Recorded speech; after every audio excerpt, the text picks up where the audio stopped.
Call the meeting to order. Please join me in the Pledge of Allegiance.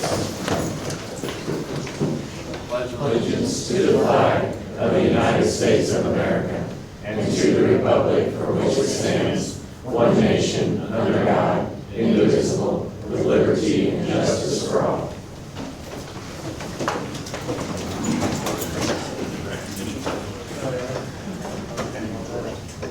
Now we have some student recognitions for achievements this past year. All right, it's always our honor and privilege to recognize some students, student athletes, teachers, staff, faculty members. Mr. Dwyer is going to help us out this evening, athletic director, activities director. We got recognitions from golf, track and field, girls soccer, baseball, choir, and band. So we got quite a few, so thank you for joining us this evening. And Mr. Dwyer, I'm going to turn it over to you, sir. Okay. Yep, I think we've got 10 student athletes with us, or 10 students with us. Several reached out and said that they were on vacation. So thank you guys for coming. So we're going to go ahead and start off with golf, and we would like to recognize Derek Martin.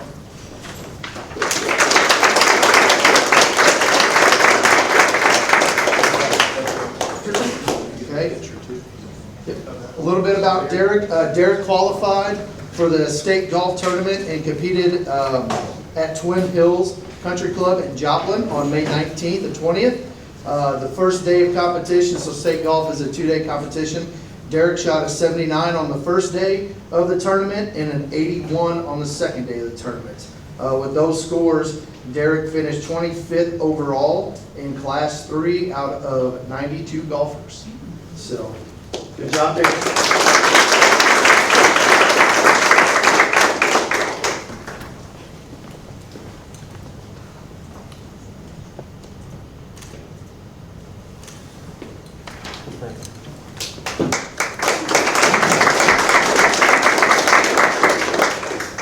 And also Derek's coach was Coach Sharp. Next up, we have some track and field athletes that qualified for the state competition. First, and these athletes could not be here. First, we have Ellie Gerler.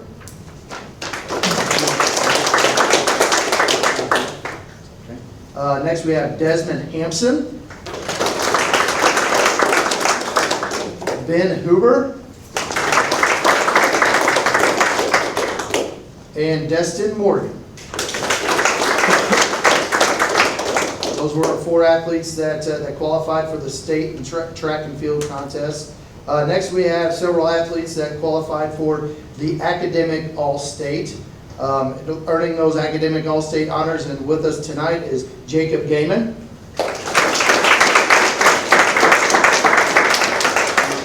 Jacob also had a 4.0 GPA.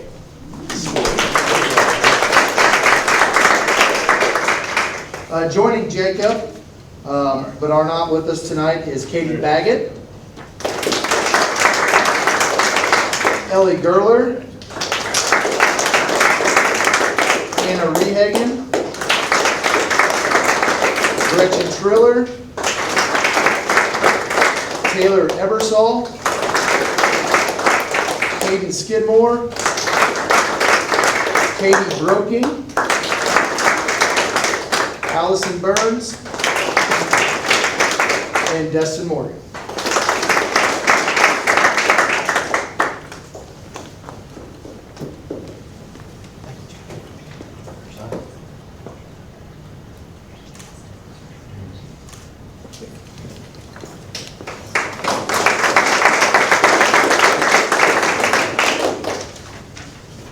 Next up, we have 2 soccer athletes. One could be with us tonight. First, the one that could not be with us tonight was Caroline Grimaud.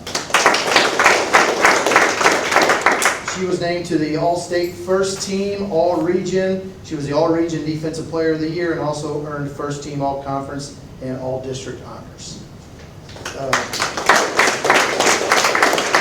With us tonight, we have Miss Ava Ernst.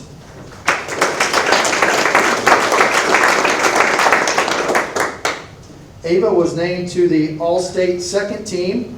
She was also named to the All-Region Team, First Team All-Conference, and First Team All-District.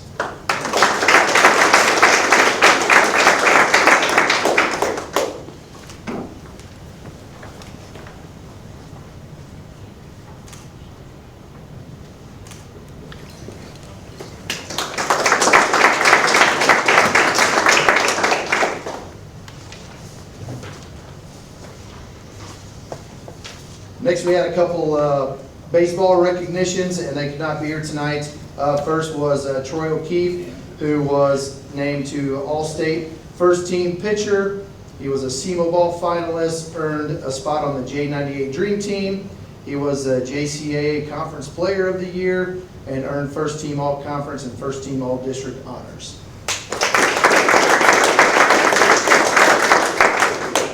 And then our head coach, Don O'Keefe, his father, was named the JCAA Coach of the Year and the J98 Dream Team Coach of the Year. Then we also had some baseball academic All-State awards too. That went to Ty Peeler, Dalton Fritchie, Waylon Huber, Barrett Wheeler, Gideon Steve, Hunter Esselman, and Lane Yammons. All right, next, if I counted right, I think we have 7 or 8 of our choir members here. We've got several of them to recognize. So 21 members of the PHS choir qualified to compete at the State Solo and Ensemble Festival held in May at the University of Missouri in Columbia under the direction of Ms. Taylor Davis. Vocalists who competed at state with solos and ensembles were with us tonight is Ms. Chloe Cox,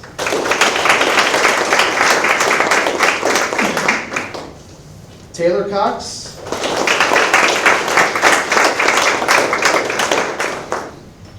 Gwen Newbrow, Josephine Lohman,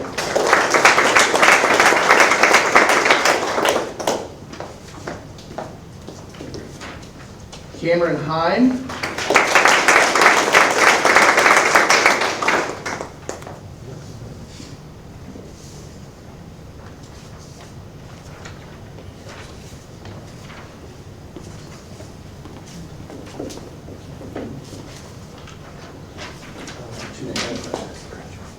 Coden Cairns,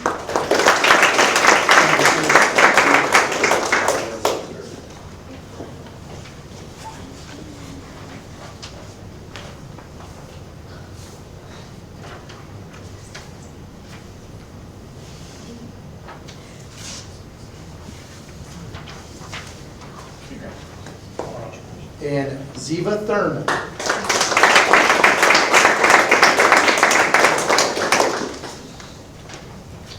All right, other choir members that were not here tonight that we'd also like to recognize that were part of the 21 members that went and competed at the State Solo and Ensemble Festival were Rosemarie Baker Mosley,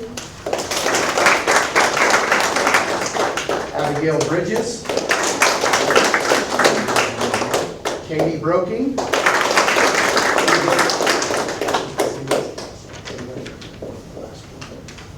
Sophia Barrett, Taylor Ebersol, Allison Peeler, Ayla Schuler, Jocelyn Swice, Brady Warren, Lillian Cow, Emma Taylor, Adeline Thierrett, Allie Figge, and McKenna Shane. And those were our band, or I'm sorry, our choir members.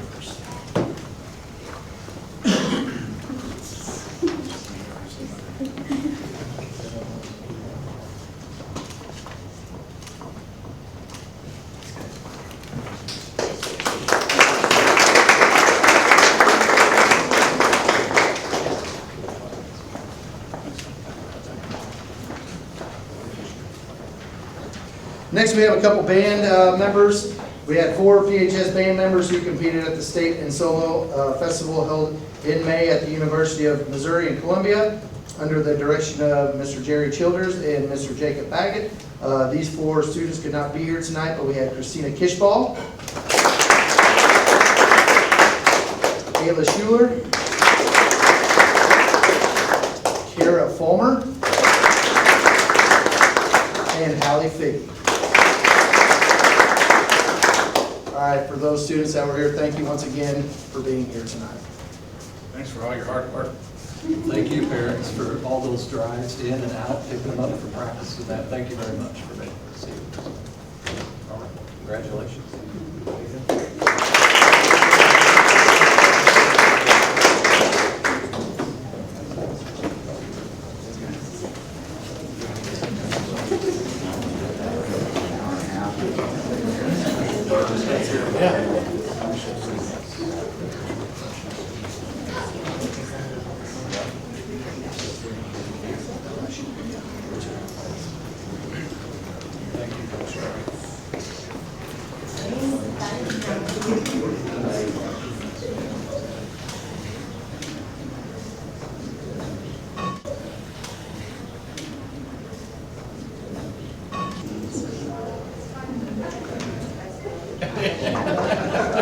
Yes, sadly.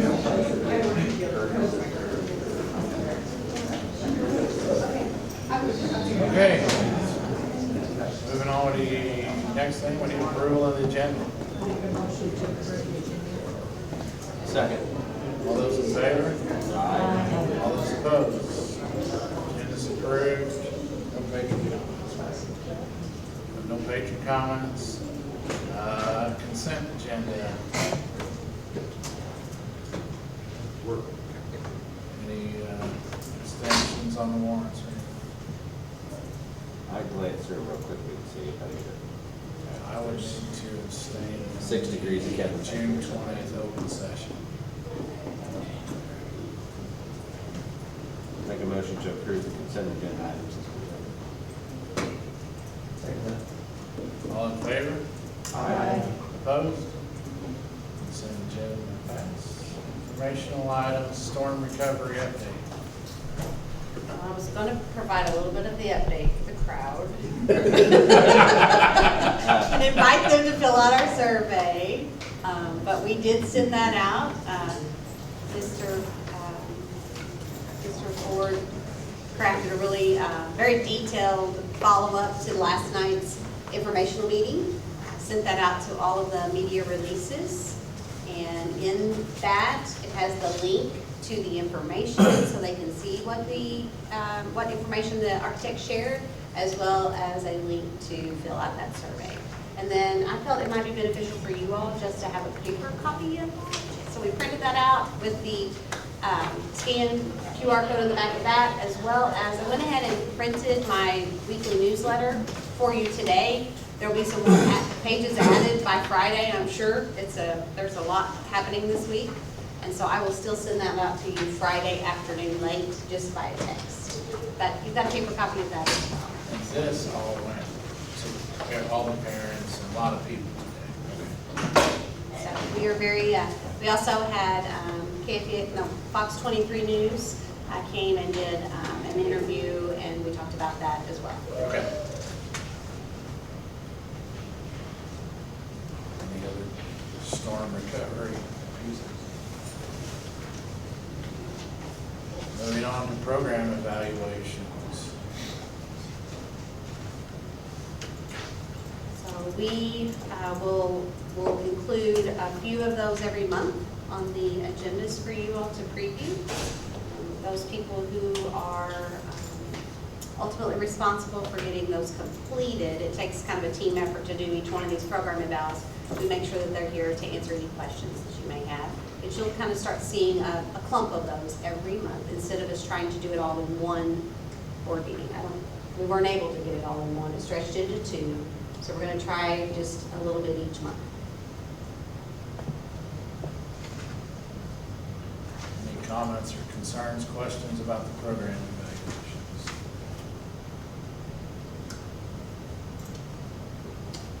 Dr. Jones, I didn't have any questions about today's, but is that document still live that we can pre-review this and ask a question ahead of time?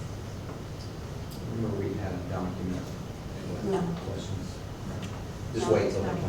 Because it's a document, and there were more than 4 of you on there at the time making comments, it created a quorum, so we had to take it down. Thank you. Okay, next is the policy updates 2025B. I don't think these are the ones that we were talking about, right? These are Any comments, questions, concerns on 2025B policy updates? We can move those to consent agenda for August. 2025C policy updates.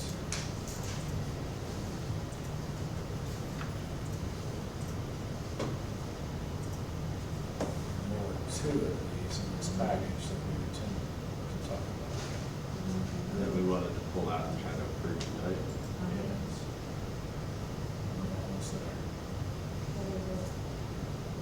Student use of personal devices and the homeschooling. Right.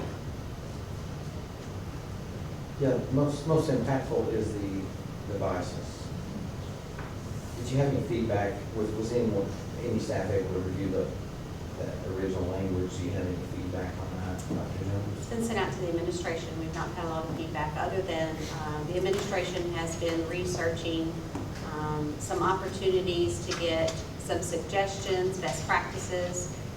Mr. Schaefer had shared with our team that the Missouri Association of Secondary School Principals is going to host a webinar next week for kind of some suggestions, some guidance on procedures on how to enforce the policy.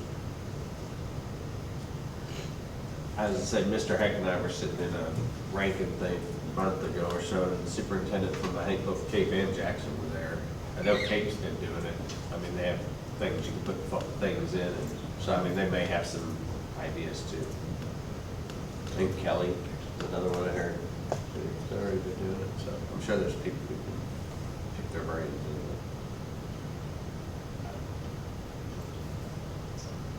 it. I felt like it was pretty straightforward, but sort of open-ended. The teachers can adapt it a little bit. Yeah, if you watch the board report, though, Susan Golden makes it sound like it's a, you know what I mean, if you listen to her. No, I That's not how I interpreted that, but it sounded like me like she reported that before they wrote this, maybe. I suspect in the next few years, this will be a lot of things. Dr. Jones, so we can approve the language of this policy, but then there's a lot of procedure that kind of goes into that. Do you suppose our next board meeting will be how long before school? Week before. A week. Do we need to talk anything procedural tonight? I think if the board would be comfortable with that, if you would allow us a week or 2 to get through some of that guidance, then maybe we can communicate with you all some of those procedures we'd like to put in place through email. And if you have questions or concerns, you definitely could call us or call the administration. So we could communicate kind of in the interim. So we already kind of have, you all have a good understanding of what those procedures are going to look like going forward. This policy adoption is definitely not in the best interest of us, in considering the time. It's very When do you rushed. feel like you would need to get communication to parents and students? What would be your target date when this is approved? As soon as possible. Okay. You don't care if I ask for some feedback on that from the building principals? One of our intentions at the high school level is during our open house, we're going to have what Nick likes to call a one-pager with updates on policies, procedures, and that kind of thing, especially given where we're going to be. So we'll end up being probably a 3-pager realistically. But the word is kind of out that cell phone policies are going to change, so we're just going to identify here's where we're going to handle it. Phones have already been kind of the center of a lot of our discipline conversations anyway, so I don't think it's going to be a real big surprise at this point. The other piece, Jim, you had mentioned Cape Central had already gone to a ineffective cell phone ban. Their administration is actually going to be on hand helping to run this webinar next week to talk about, here's what we did that worked really well, here's what we did that you need to avoid at all costs, and here's how to kind of get everybody on board moving forward for us. Because they've done it for a couple of years, haven't Yes, they? sir. Yeah, this would be their, I believe they're going into year 3. So your open house date, Mr. Cal, is the Mine stayed the same, it's the Thursday. Thursday before? I don't see much changes. We've been for the most part, zero tolerance for a number of years now, so, I don't see any. In your classrooms, Nick?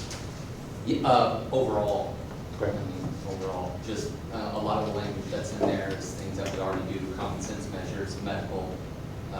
If there's a need for a teacher to use one for a program, some of the newest phones can do things that our cameras can't do that we would give to kids. So there's a few little issues like that, but for the most part, I've seen big changes in our building.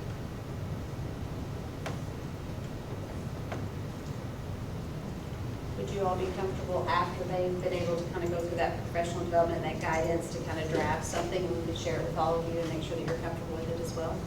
And that's next week. Is it Thursday or Tuesday? Tuesday? It's Tuesday.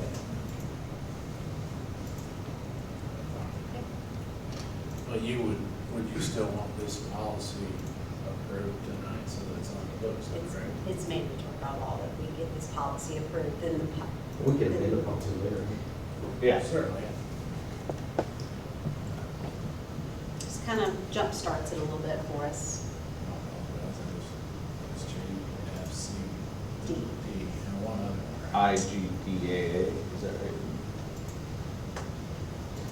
Having a motion to approve policy IGDAA, resident participant student involvement in activities and events. And a motion to approve JFCD, student use of personal communication devices, as presented. Second. All those in favor? Aye. All those opposed? That's what I just. Pass those two policies, and the rest of that package will be put on for the consent agenda next month. For August 13th, Yes. which will still be before school starts. Very good. Next, I will make a motion for a roll call vote to schedule closed session to discuss student and personnel matters as permitted by revised Missouri statute 610.21, sections 2, 3, 6, 13, and 14 at the conclusion of open session. Second. Nancy? Aye. Kevin? Aye. Alex? Melissa? Aye. Lyndon? Aye. Jamie? Aye. Dominic? Okay, these little bitty contract for the construction management team. So there are two contracts. The C-132 is for the construction management, and the B-132 is for the architectural services. These have been previewed by our legal counsel and approved. She also consulted with their legal counsel. That's been going back and forth for a couple of weeks now. So everybody's in agreement, and we're ready to put those in front of the board.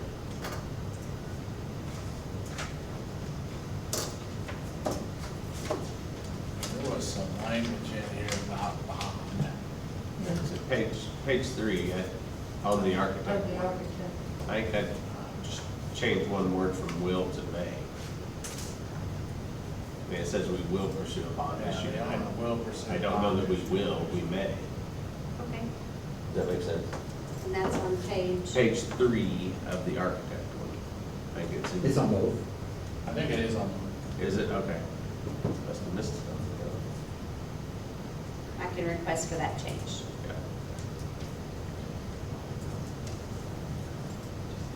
It says 3A.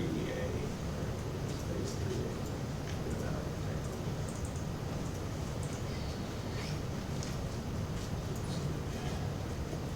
I guess my biggest concern on there is phase 4. To me, this whole this whole thing is way too open-ended.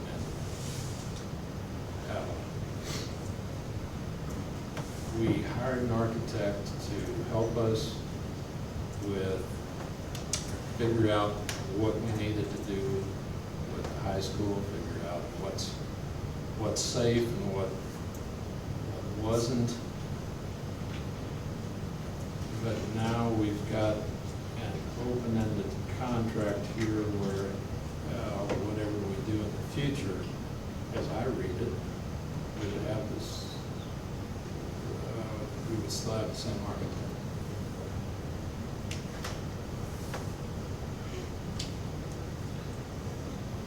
To me, this has grown way more than what we had at the meeting when we hired, well, the architect and construction manager. The scope has grown so much. I think the architect, they do a lot of, they have done a lot of preliminary studies, they've done a tremendous amount of work in making those determinations. And so On that, determinations on what, exactly what they presented last night, what would be structurally, what's environmental concerns, and so they've done a tremendous amount of work and within that scope of that. The architect also plays the role of being a bit of a gatekeeper when it comes to all payment transmittals. And so any payment transmittal that goes out to anyone is pre-reviewed by the architectural firm to make sure everything's on the up and up, everything's according to the contract agreements with those vendors. They do the lien waiver work. There's a tremendous amount behind the scenes as a gatekeeper that the architect does for us for every dollar that comes in and out of our budget. And so that's a tremendous active role. They will be on site at least twice a month, checking schedules, checking those scopes to make sure that the contractors are staying within the time frame of the allowance, the weather delays. So there's a tremendous amount of day in and day out work that's overseen by the architectural firm, other than just making judgments on what's structural, what's environmental, and advising the board on what we should do moving forward. Okay, so what you're referring to is phase one. Yes, that would also be in phase two as well. But if we engage, if we decide down the road as a community to go into a bond issuance, then they would be engaged in that work as well. But that would be those other phases. I think that's why it was broken into separate phases, because it's not certain and for sure. Where some districts, when you hire an architect, you've already decided you're going to go for a bond issuance, and so that work begins immediately. But because we're in a storm recovery process, there's multiple steps before we ever get to that decision. So they broke that into phases. But they've already been instrumental as far as they write the bid specs. They assist the construction manager to make sure that all the bid specs are written as they should be. So all of those that have gone out for the slopes roof, the shingle roofs, the windows, all of that, the architects are working in tandem with the construction manager to make sure all of that scope is correct, the bid language is correct, and that the contracts align to that. So say we get whatever we're gonna get built, or whatever we're gonna do. And we get to phase 4 of this project. In other words, we're done with phase 3. Yes, Is that what you're saying? yes. Okay. And we get to phase 4. And we get done with phase 4, and somewhere, just hypothetically, somewhere in that process, we don't get our fine arts building. And we decide we want a fine arts building. Are we connected to this Are we architect? committed to them? Are we committed to them for that project? I think under Article 4, it talks about there's supplemental additional services, but Yes. those would only be upon request. So we would have to request of them to assist us with that.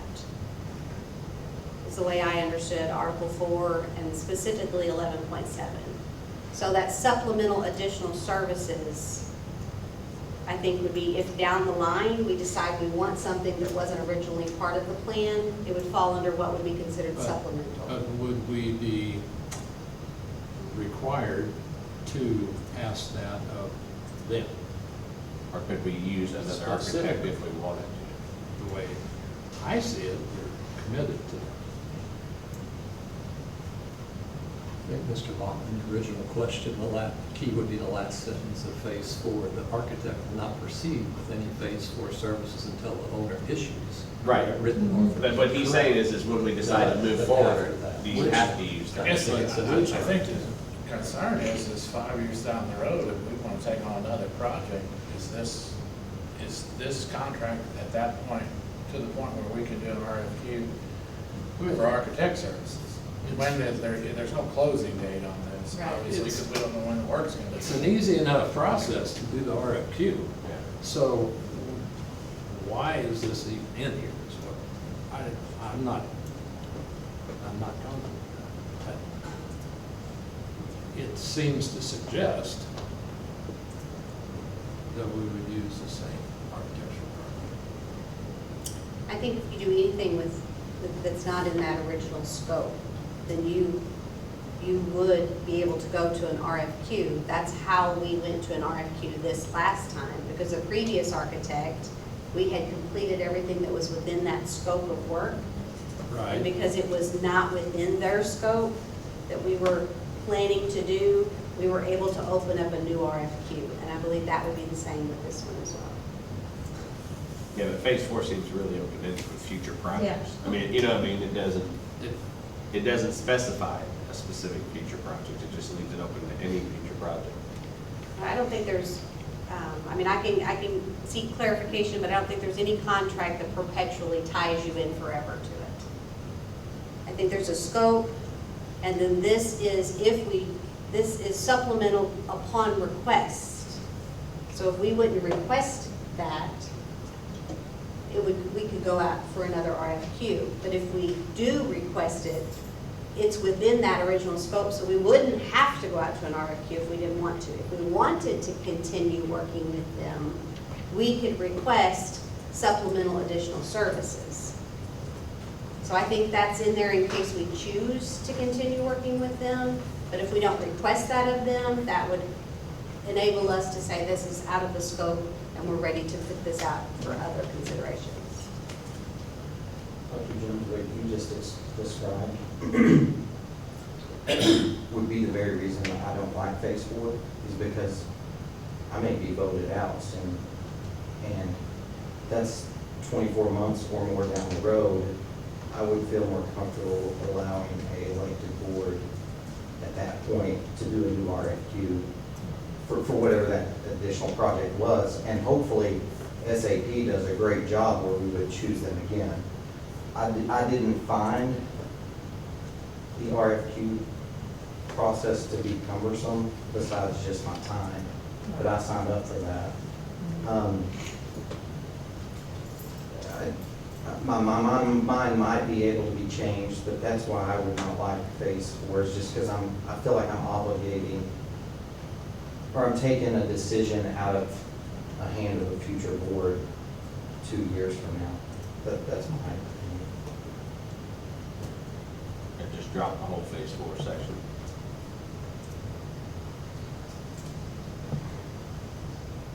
No, we are asking a significant commitment of their firm as well.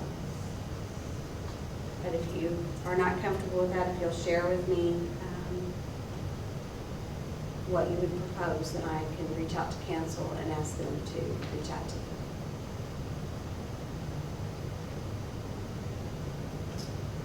Could we just not renew that, Just take phase 4 out. take phase 4 off? You can make a motion to approve it without that, if you include that in the motion, and then then it'd be kicked to them for their acceptance as well. They are comfortable with what they have presented to you, so if you're gonna make changes, we're gonna go back to the negotiating table. Do we need to approve it, or do we just table it and find out if they're Find going to out do what they're that? gonna do. Tell them we want to take phase 4 out. And do we have to approve it tonight? they've done a lot of work for us, not under any contract whatsoever. They've been here for months. So they're very anxious to be protected by a contract for themselves as well. They've been very patient with the process. So I would expect that they would still remain patient. They are ready for this to cover themselves. We'll have another special meeting shortly. Yeah, I would either, if I'm gonna approve it tonight, I would want to take phase 4 out. If we don't have to approve it tonight, run it by them, and then we can do it at a special meeting. I just don't like leaving phase 4 in there.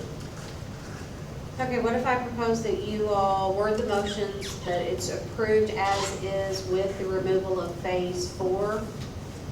That way you've got it approved. If they agree to that, we're done. We don't have to have another connection, but if they do not, then I'll bring it back to you again with their proposal. Yeah. Yeah.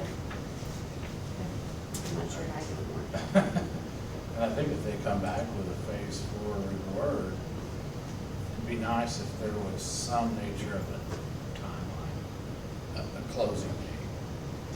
Because I think the scary part to me, and I think it's what I'm hearing, is it's very open-ended. Anything that we decide to do in 10 years, it feels like we're, You know, when Happy to see you.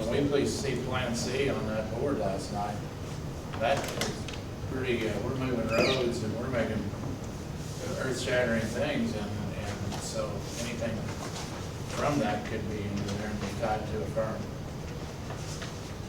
and it's nothing against them. But I agree with not tying the future board's hand. I wouldn't like it if somebody did that to us. I'd see the title on it. So there's two contracts, we need 2 motions, one for the construction management, one for architectural services. Yes, please. And it's phase 4 in both of them, right? You're correct. Correct. And then we want that Oh, and then. to change that we may May. pursue. That's in phase 3A, I think, in both of them.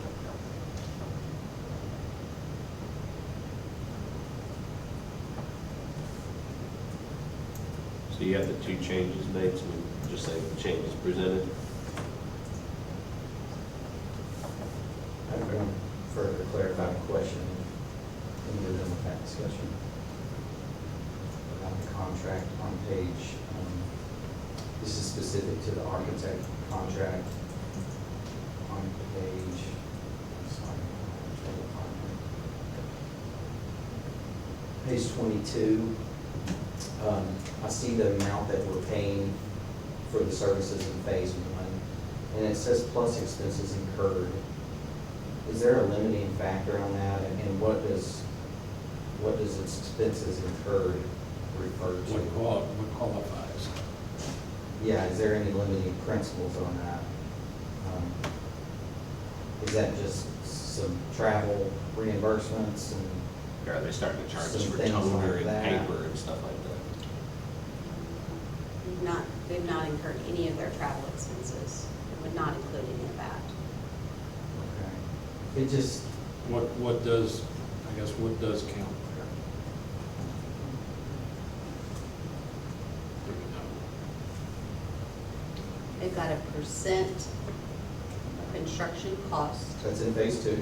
Phase 2. 8.25, or 8.25. And which phase are you in? Phase One. 1, right after the dollar amount for phase 1, it says plus expenses incurred in performance of this service.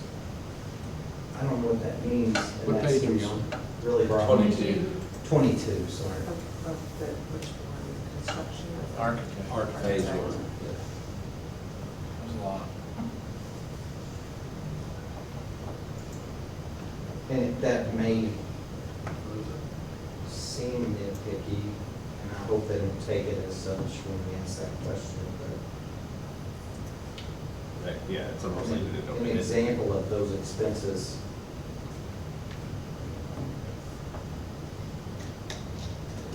I just don't know what it would be. It's kind of, Do you want an explanation of what could, like an example of what plus expenses incurred in performance of services would be? In addition to the upfront fee. Yeah, I see the dollar amount. Dollar amount. That's fine. And then I just asked the legal counsel to give me like an average percent of architectural contract, this type of contract, and she said it ranges from 6 to 9.5% is the average. Can I ask the board if they remember what the inside charge? I think it was, Like higher than this? I thought it was 15, but I could be wrong. What do you think it was, Kevin? Well, I'm thinking it's higher than this, I don't remember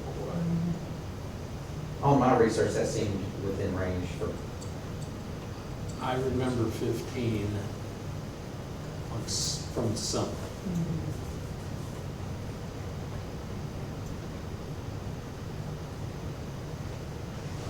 I mean, I think that 8.2. From some project. Yeah. Now, was it inside? I'm not positive. And I'm not positive either, but I just remember that number being.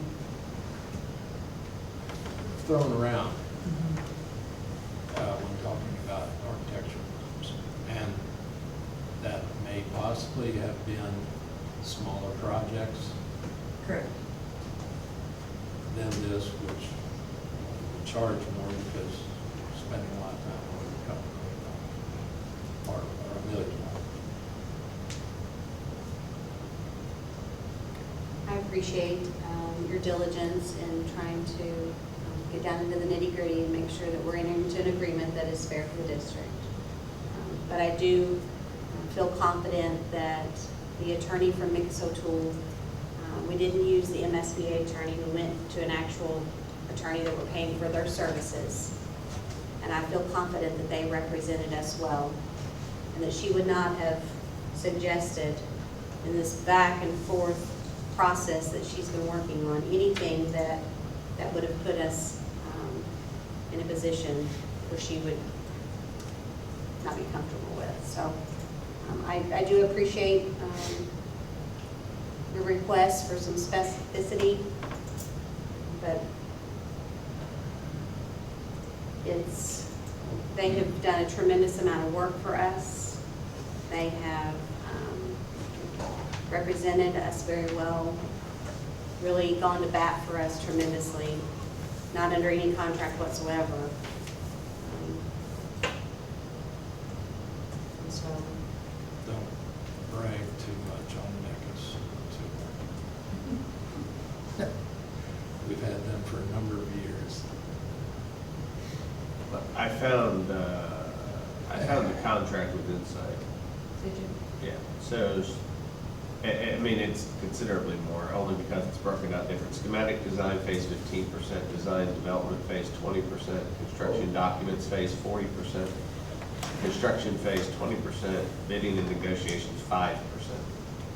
Now, I may be interpreting it wrong, that's in a table, but then it totals it to 100%. So maybe that's the amount of time they're spending in each, and it may not be the cost. So I'm trying to find the cost of work.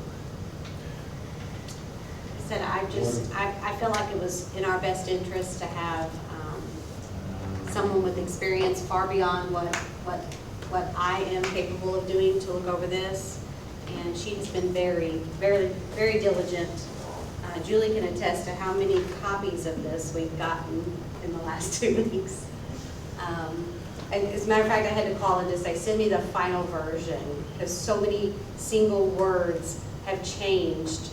And so I do feel like she has represented. It's Katie Forrester is the specific attorney that's assisting us with this from the O'Toole's group. So I would suggest, but it's just a suggestion or a recommendation, that we enter into contract with these 2 companies. I feel like they're really supporting us tremendously. And I feel like this contract language has been hashed out by professionals for weeks.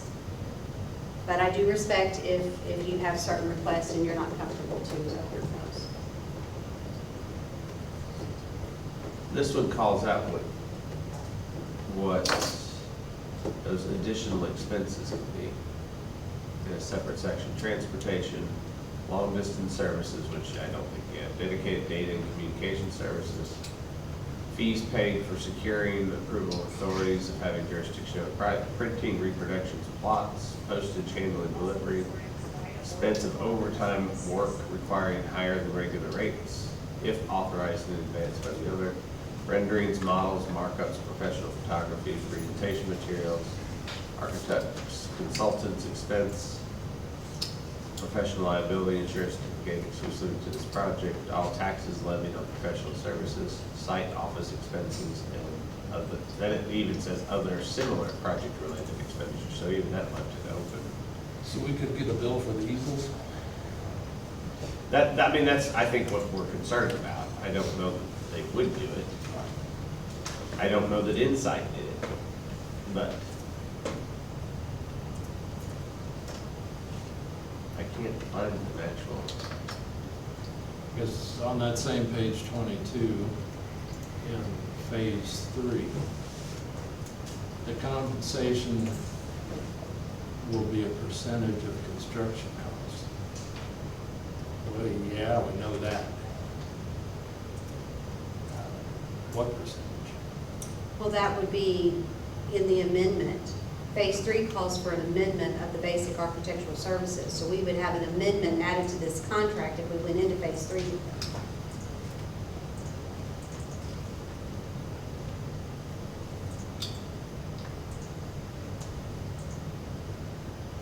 Because phase 3 and phase 4 are only if we go into. Okay. And so then it would be decided at that time? That would become an amendment to the contract, and we would decide at that time. That scope would expand if we go into phase 3 or phase 4. And I think this contract is very different than what typically a contract, perhaps like Insight's, is, because Insight already knew exactly what the scope was going to be. They were going to do bond work. We don't know if we're going to want to do that. We may only have repair and renovation type services.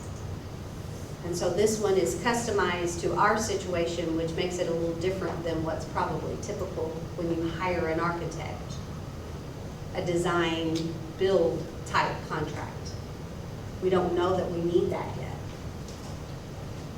And like I said, I'm very comfortable with that the lawyers, between theirs and ours, have gone back and forth to make this very specific to our situation.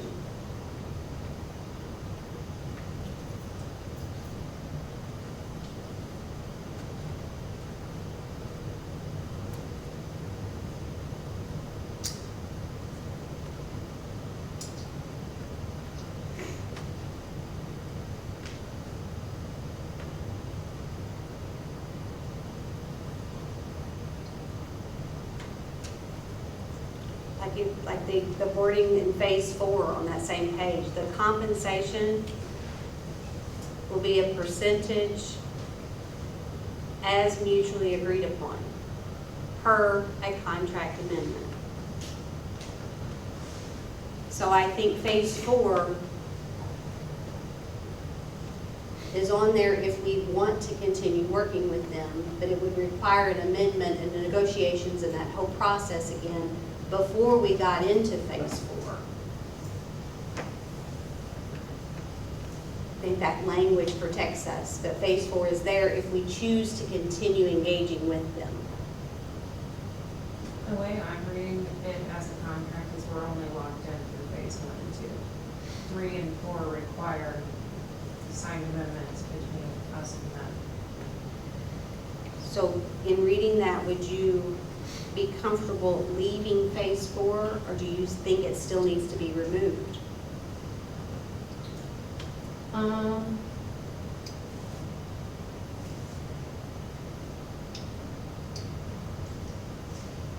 The only thing that makes me apprehensive about leaving it is phase 3 does start with the owner will pursue a bond issue. Because that, We don't know that. we don't know that yet. And while I do understand that we still have to sign off on a contract for phase 3, what if phase 3 looks different, but now it does say we are pursuing one?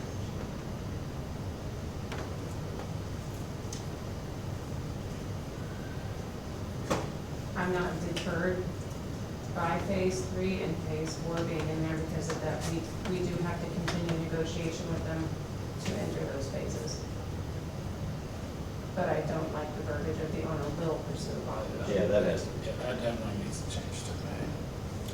Would the board consider the contract as is with the request of changing the word will to may on page 3? What if it was something along the lines of should the board pursue a bond issue? And then essentially everything else that they have. Because we're only grouped into everything they're doing right now and then renovating 200, 300 and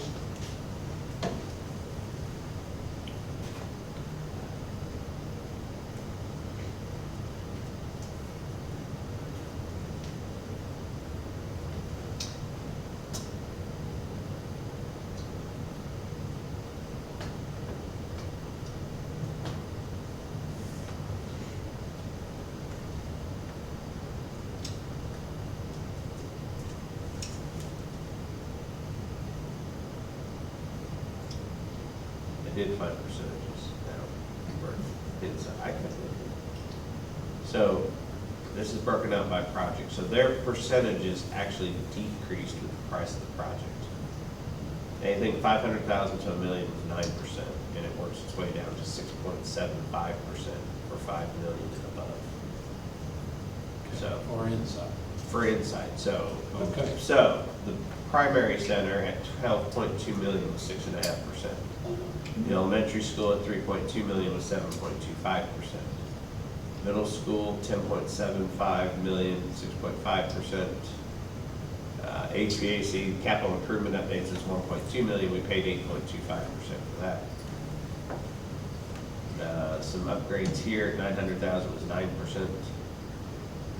And some middle school and athletic facilities at 1.9 million, 8.25%. So for them, it went from 9 down to 6.75, and it decreases the price of the project for the county. I don't object to the 8. No, it falls in the normal range.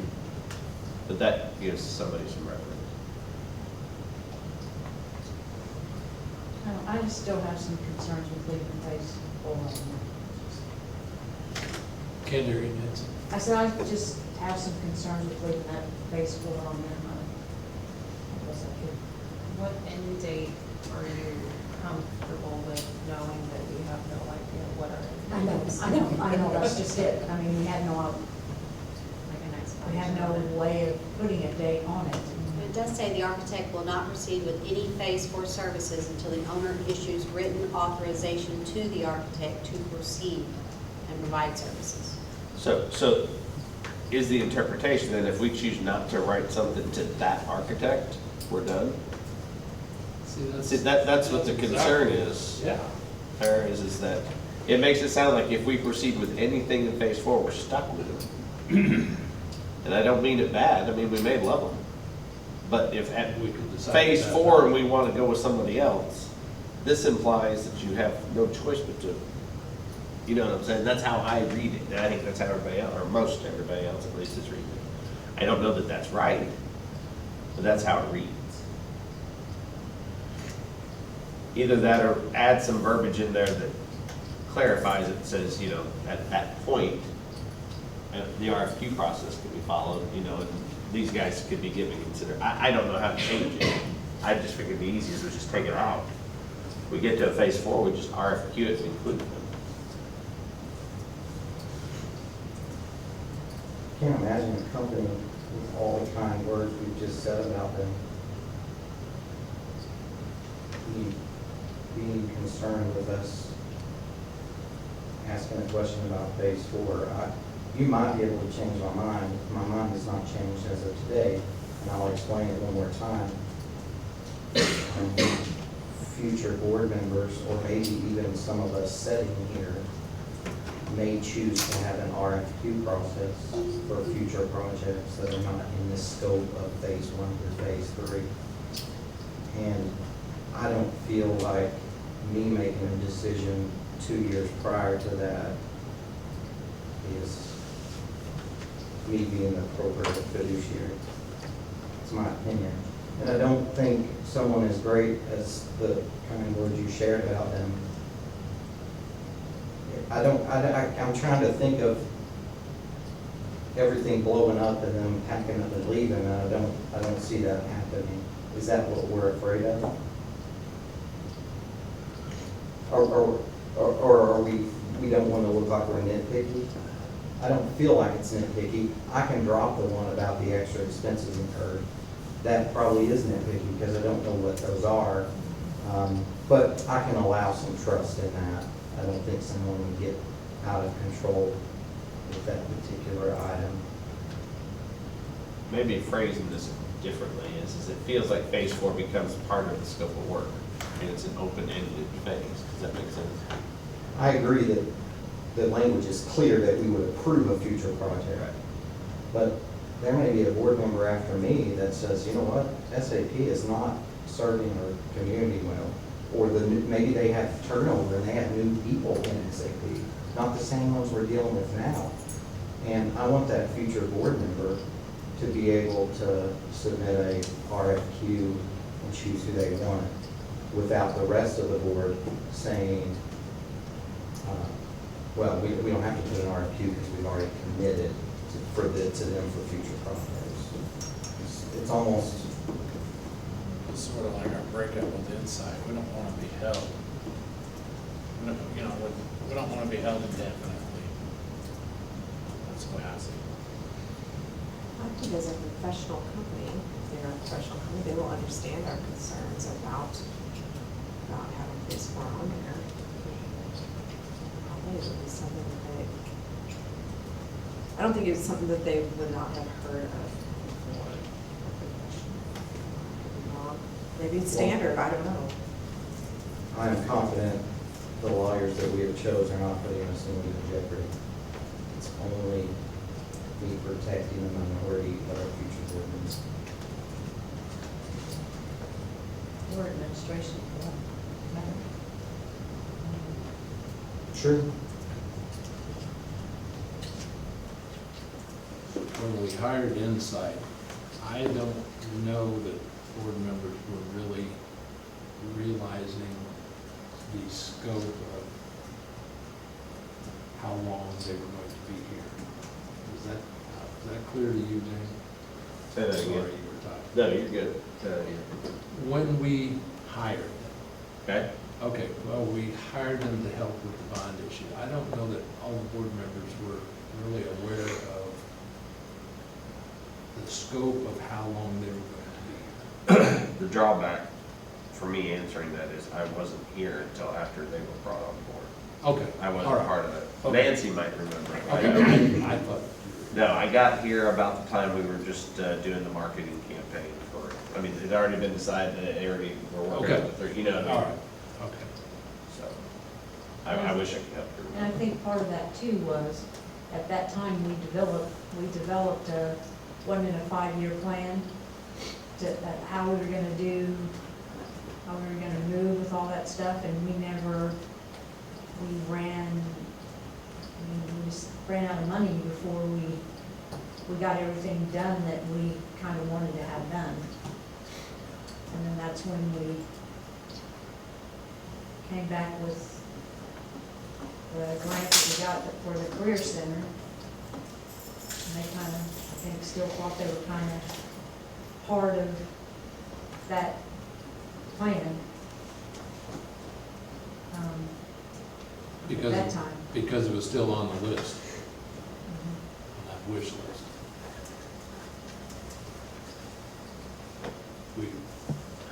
We weren't clear at all at that time. We weren't. Unintentionally, we weren't clear about the scope of the project. No, because at that particular time, we really didn't know exactly I guess, what all the scope was. We had a big wish list, but we never got that far with the whole wish list.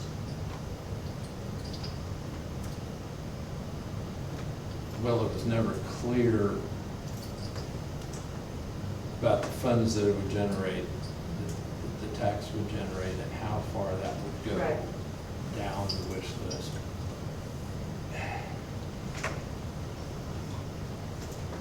So it was very open-ended.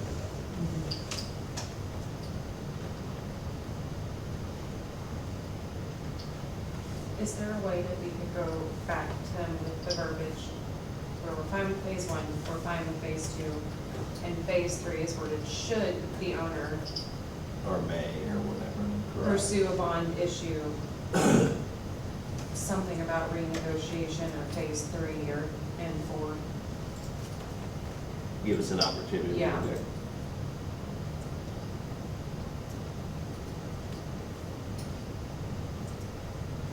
I understand both sides. I see what they're saying as far as we're not locking you into anything, we will renegotiate, it will be an amendment. But I understand where you're coming from as far as this is just there is no end date whatsoever. If we mention we do want a performing arts center in a conversation, is that part of this scope?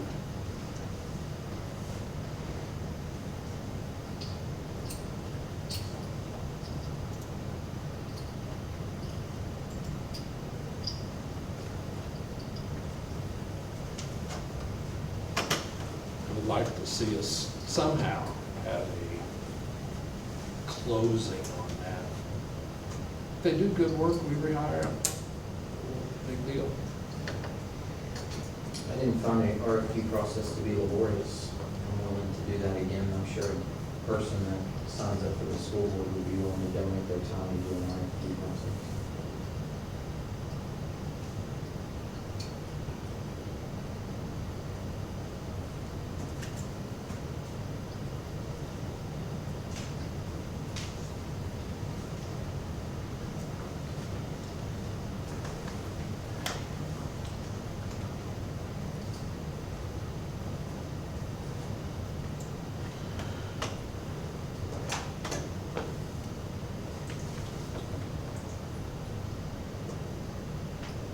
I mean, there's a little bit of motivation there for them too, if they do a good job, then they keep on keeping on.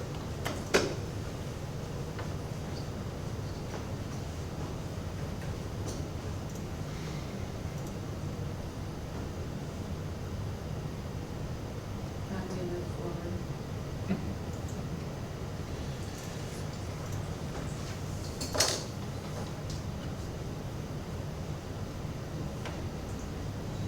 Make a motion to approve the architect, or the, construction manager contract with an addendum or a change to, You're on construction manager. construction It's manager on page 3. with Brock Miller Construction to change to Article 1.1, Phase 3. There's the owner may replace the word will with may, pursue a bond issue, so forth, so on. And the removal of Phase 4.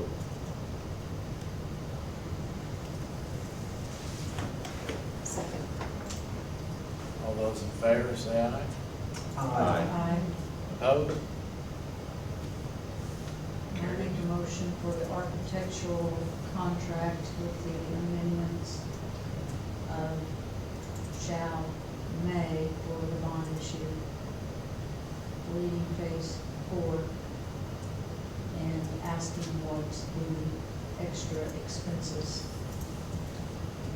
could be. So you would be deleting phase 4 on page 3 and page 22.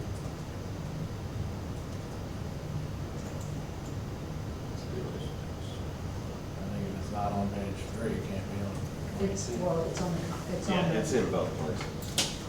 In, Just remove page 4 from the top. mhm. Yeah, but the compensation for phase 4 can't happen if there is no phase 4. There you go.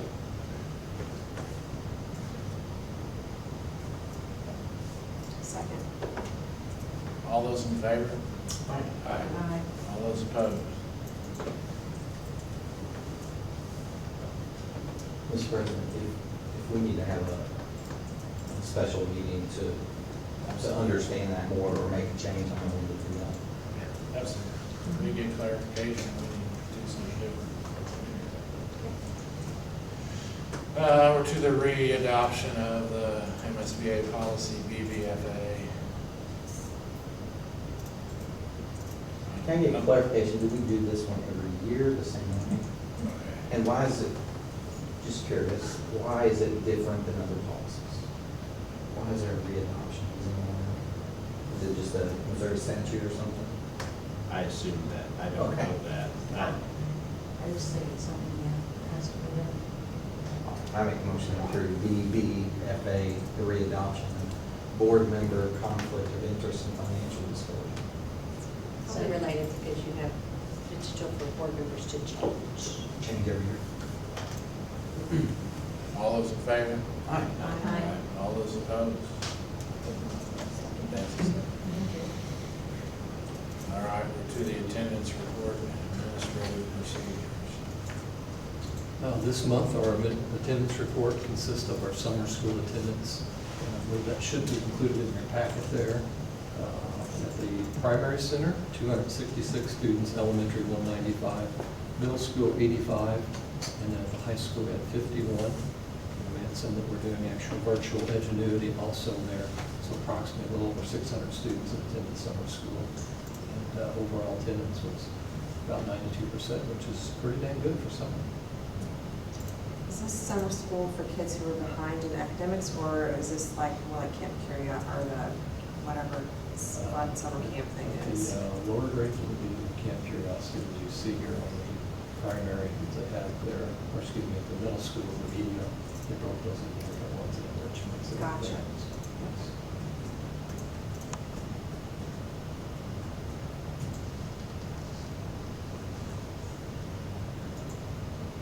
And I also added, I didn't see it up there on the board. Sorry, I missed this. Agenda. It's in your board packet. That I should don't be in your have it on board the packet. agenda. But very similar to what we were discussing earlier about policy. This is the third version. Our assistant principals, God bless them, I think, oh, Mr. Dryer's here, but God bless them and others for the time they spent to redo the attendance policy, but our MSBA representative has sent us something back here that is, they've struck through some stuff there, so we're going to discuss that hopefully next week and present that similar to what we did with the policy earlier. The bottom line is, secondary grades with attendance and very good reduction years ago. That used to be the case. Attendance committee, things along that line, to have even a little bit better teeth. But overall, very pleased. Mr. Dryer, assistant principals, building administrators, and pursuing attendance, and they've done a real good job of following up on that over the last couple of years since we formed the committee 2 years ago. So just wanted to let you know we'll send that your way. The administrative procedure is not required to be approved by the board. It's just a procedure. Sorry. Yes, sir. How do you plan on communicating this to parents? Is it just a clarification of what we were doing last semester? Or did something significantly change? I'm not that detailed. Not, I say significantly, not other than some language, and then also for a certain number of days missed, there's going to be a great reduction. See that. Students. And so as soon as we get that approval, we hope to have that out as soon as maybe next week. It is already in all of our handbooks. We updated, I think we presented that 2 months ago, of the language we're going to present and what happens on step 1, 2, 3, 4, and 5. But we will communicate that out as soon as we get final approval and our committee approves that and takes a look at that. So, To answer your question, as soon as we get it in our hand, it's good to go. So hopefully at least several weeks before school starts. My question to this a little bit is that 15 plus days, it says here, that's a 50% reduction in the grade. Is there any forgiveness, say this child was in an accident, he was in the hospital? We call that extenuating circumstance. Okay. Absolutely. Yes. So there is protection if there's proof. That's part of the that attendance committee. Couldn't What they be. would do. The attendance committee would review that and see what their medical excuses, what it might be. Yes, sir.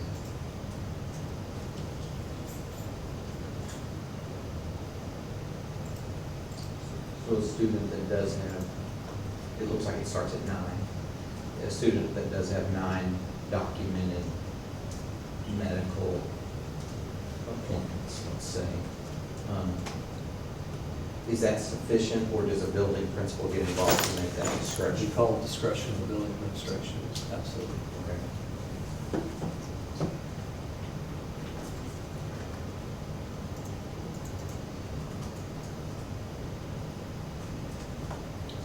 Thank you. But we'll follow that to you soon. Thank you.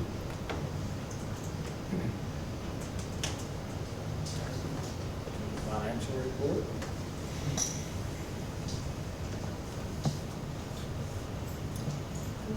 A screenshot of the dashboard as of last week.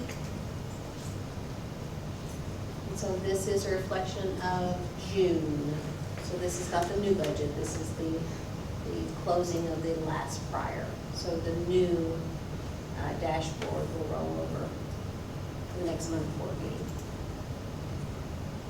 And that is presented, first, all funds revenue, and then all funds expenditures. So on the revenue, it should 90% of the federal, but we expected that to drop off. Correct. We were notified that some of the title funding for various federal programs would not be fully funded. But it was still lower than what we budgeted. It used, that's the only.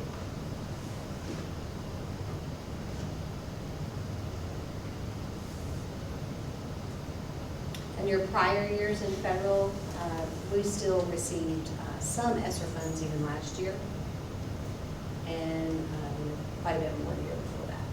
So we received no ESSER funds this year. All of that was closed out in the previous year file sets. So this would not contain anything, that type of federal funding.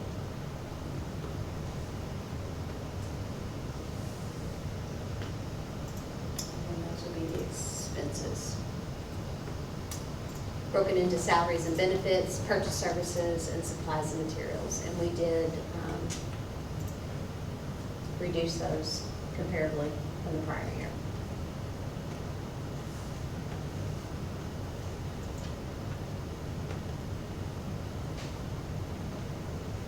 And then we also shared with the board the general ledger list so that you could see some of our tornado loss purchases. And those, it required 2 reports because some of those are coming out of Fund 1 and some are coming out of Fund 4. Anything $5,000 or more has to go to a Fund 4 code. And it was difficult for you all to see kind of what was coming in and out through there, so we will provide this for you each month moving forward.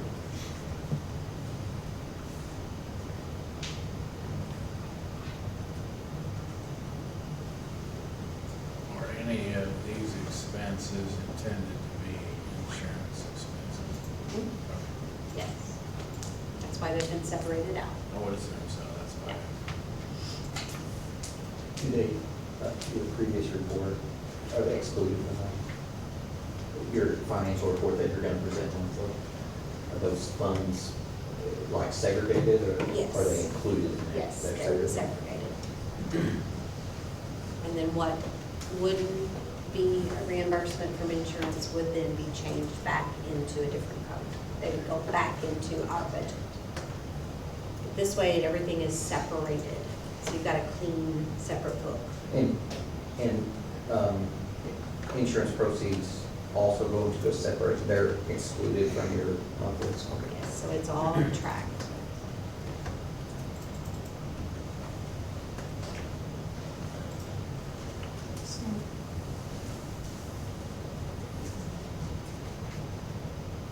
Okay.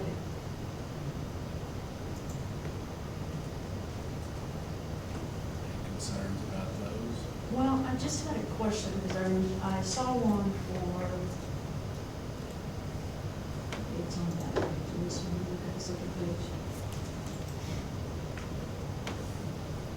And maybe some of these were all totaled up together and made that amount. I thought there was a payment to Brockmiller for $73,000, maybe that was part of, maybe that was just a big one. Thing that was lined all out, you know what I'm saying? Just stuff was.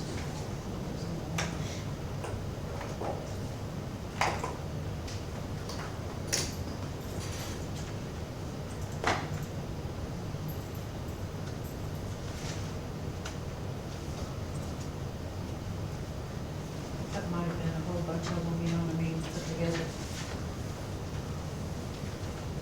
You remember Brockmiller was also the construction company on site Yeah, no, that's what I was, before we. that's what I was thinking about, is, So a lot of our boarding up the windows, the initial roof repairs, a lot of that work was done by Brockmiller Construction Company. so is, but that would be classified as under the emergency section of that, correct? So that,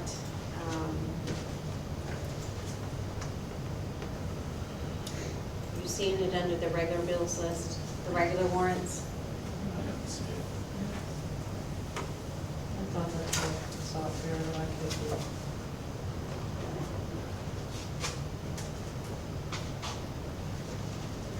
I mean, and it was to them, and I figured that's what it was part of. They were on campus that very next morning. Yes. It's in Found the it. warrants. It's in the. Oh, it's under It's the in the MasterCard. warrants. In the MasterCard warrants. Okay. And what? It's on page 1, 2. So that's part of, Let's see, you have to scroll all the way down to the second. It's a setup. Scans. so then that is not part of this list that we have here, because that was the first part of the emergency stuff. Okay. Thank you.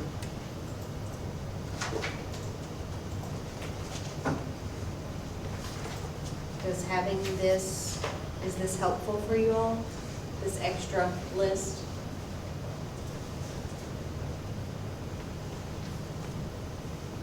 And then this extra list, we can be reimbursed for? I do appreciate it. I do too, I appreciate it. And then this, items off of this list have the potential then to fall in those 3 buckets? I don't know how many buckets there Do are. I understand that correctly? That bucket term is a John Donnelly term. I would love for him to explain that to you all, as well as me and everyone else, because we've heard about the buckets, but After last Wednesday, I did call him for about an hour, and I was probably just more confused about it. Nancy, I've got some clarification on that, and I'll share it with everybody. Yeah. When you think of a bucket, you're concerned about it filling up or overflowing or exceeding that. The extra expenses is the only one that has a limit, Right. the way I understand it. So the building limits, we've got Right. way high limits. And so he shared with me, really the only one you're concerned about is extra expense has a limit of 10 million. And then I think there's something with the field, there's a limit on the field, but then the other part was gonna go to Holloway, so those 2 buckets apply. But I took by what he was saying, we don't, running out of the 10 million is probably the most important.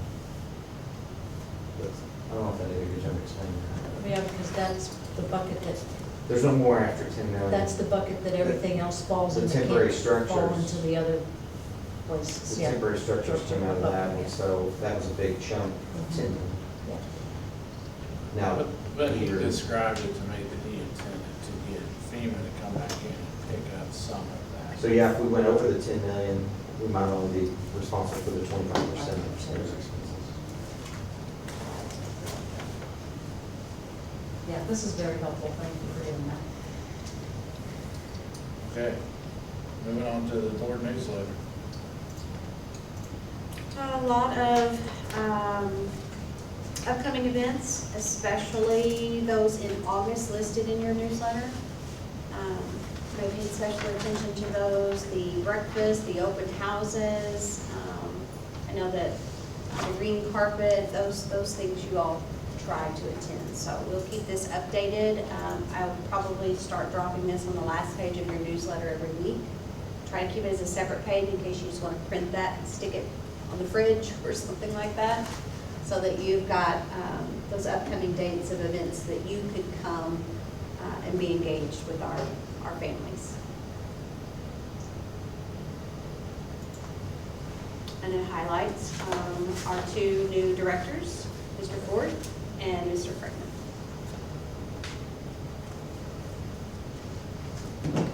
Let's watch this video. It's riveting.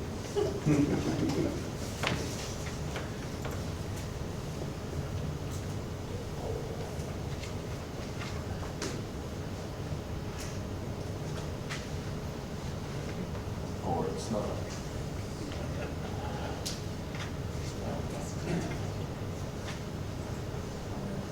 Skip the rental counter with Turo. Rent just about any car, just about anywhere. Summer is here and Fabletics has you covered with 80% off everything. That's 80% off shorts, skirts, bras, flares, and all of our iconic activewear. Get 80%. Welcome to the July edition of the Missouri School Boards Association's Board Report. We begin by looking at how a very busy legislative session affects school policy and what to watch for as the new school year approaches. MSBA's Chief Labor, Law, and Policy Officer Susan Goldhammer says that while many policies are being updated, there are two that are getting the most attention. There's two that I have districts that are really looking for, and one has gotten a lot of media attention, and it's the cell phone policy. Senate Bill 68 imposes a pretty strict rule regarding student use of not just cell phones, but all personal communication devices. And students are not allowed to use or display these devices essentially from bell to bell throughout the instructional day. That includes lunch times and passing periods, which a lot of districts have been a little bit more lenient on. Once the law goes into effect, August 28th, this will be a complete ban. And many districts have contacted us saying, oh my gosh, we've got to have a policy on this. Where's this policy? Where's this policy? And you are getting a policy. The policy is on its way. But I do want to point out, if you use MSBA standard policy language, and some districts have customized it, but if your district uses our standard JD-R, which is the Student Code of Conduct, it already prohibits student use of cell phones and other personal communication devices during the instructional day, including lunch periods and breaks. And so many districts are in better shape than what they thought, and they don't.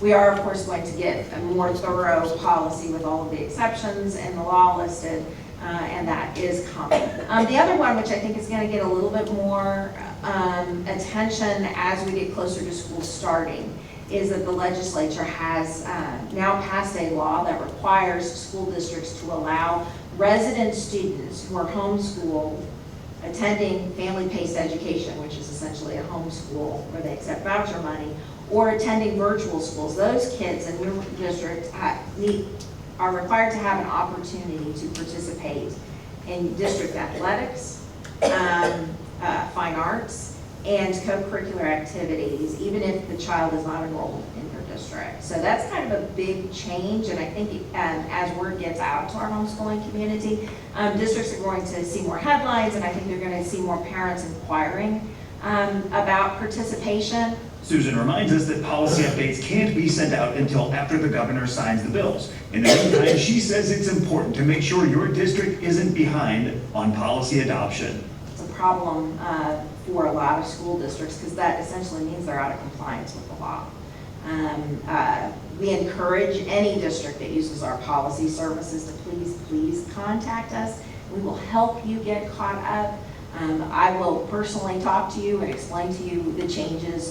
We can help you plow through, but we really need to get caught up. MSBA typically sends out 4 updates a year.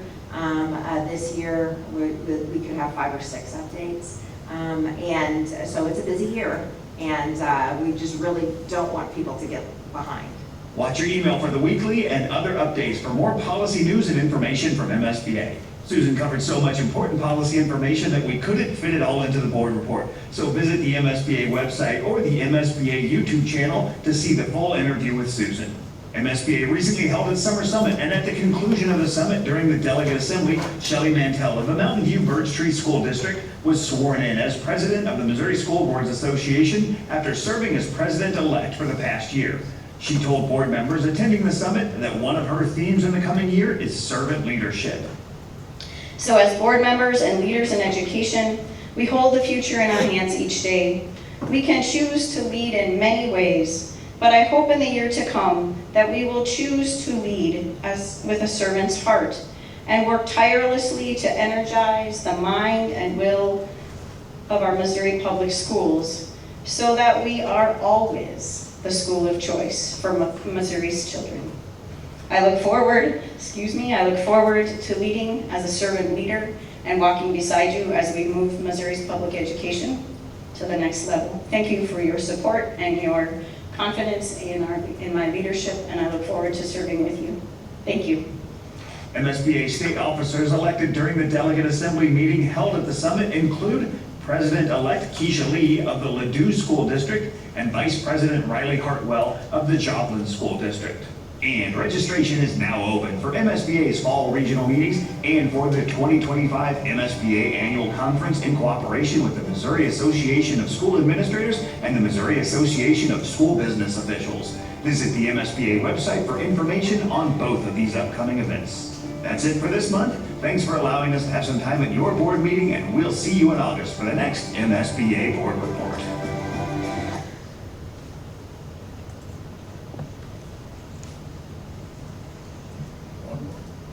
Make a motion to adjourn open session. Second. All those in favor? Aye. All those opposed? Meeting's adjourned.